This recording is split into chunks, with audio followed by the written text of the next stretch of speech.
Do you spend more time replaying what happened than you do imagining what could happen? If so, you're not just being nostalgic. This is a deep-seated cognitive and emotional orientation. And once you understand why some minds anchor in the past, you'll see it's not about being stuck. It's about what the past provides that the future simply can't. First, the past feels safer than the future. For many, the future represents uncertainty, risk, and the potential for disappointment. The past, even if it was painful, is known.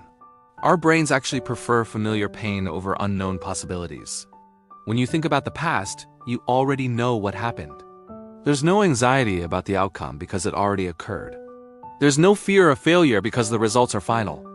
Revisiting the past gives your nervous system a sense of control in a life that might feel completely out of control right now. It's the one place where nothing can surprise you.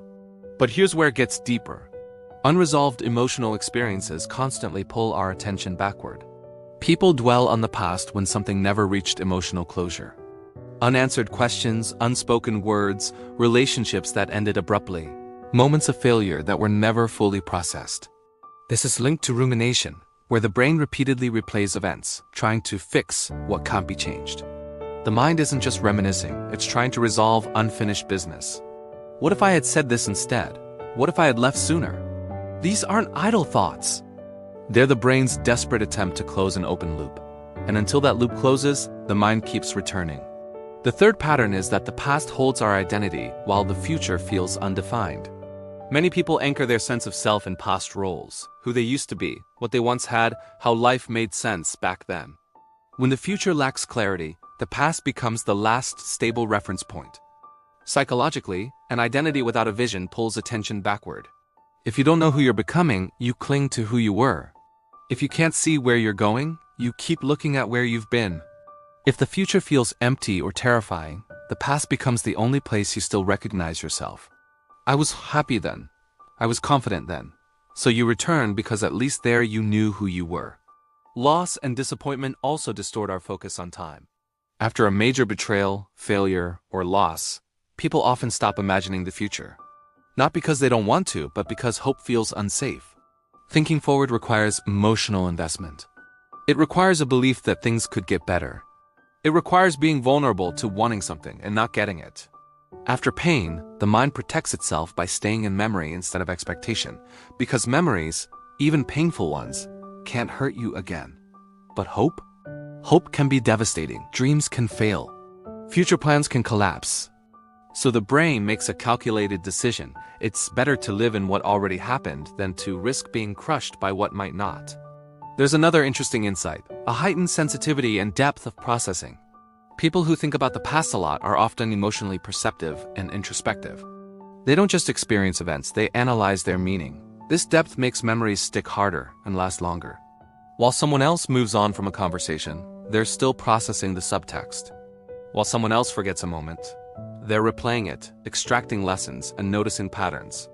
Their past is dense with meaning because they processed it so deeply, and that richness makes it hard to leave behind. Next, the brain sometimes confuses reflection with protection. The mind tells itself, if I understand the past well enough, I won't repeat it. So it keeps replaying moments, believing awareness equals safety. But this can quietly turn into emotional stagnation. There's a big difference between learning from the past and living in it. Healthy reflection extracts lessons and then releases the memory. Being stuck replays without resolution, increases regret, and drains your energy. The real question is whether the past is serving your present or replacing it. Now, this doesn't mean people focused on the past are weak or negative. Often, they are people who felt deeply and lost deeply. They invested everything and watched it collapse. They loved fully and were abandoned. They're not stuck because they're broken.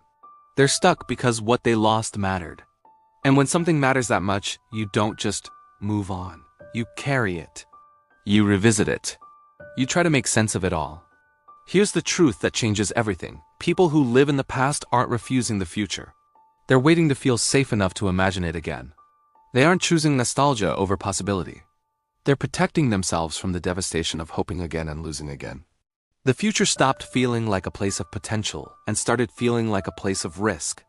And until they heal the wound that taught them hope is dangerous, they'll keep returning to the past, not because it was better, but because it's finished, final, incapable of hurting them in new ways.